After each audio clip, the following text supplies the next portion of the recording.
Is there ever really just an intellectual conversation about politics these days? You and I had talked about Elon Musk uh, sometime last year when I bought a Tesla, and it did create a small rupture. My name is Liang. I'm a psychologist based in Seattle.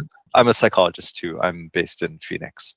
My first insight last night when I was writing it down was this that are we engage are we engaging in a conversation about the content, right? So the intellectual piece, or are we engaging in a conversation about feelings? Why does the topic bring comes up right in a conversation with your friends and family?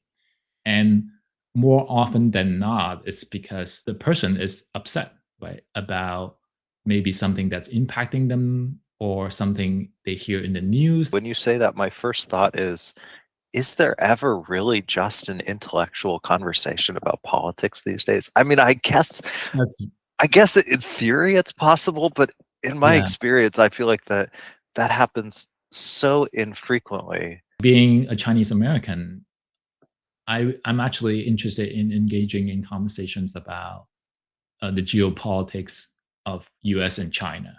Right? Mhm. But when I think about like why do I want to talk about this, right? It's probably because I think like there's probably a lot of misconceptions about China. I'm bothered by it and I want to correct that.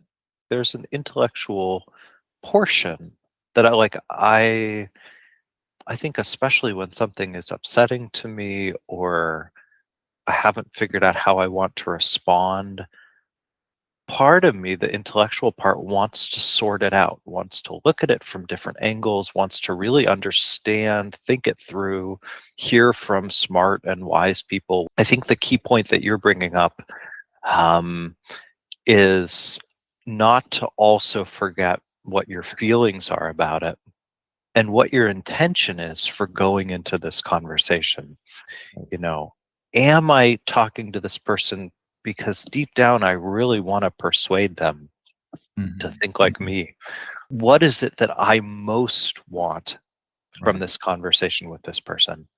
right. And it may be to resolve some rift, it may be to enrich our friendship, it may be Mhm. to feel better inside of myself.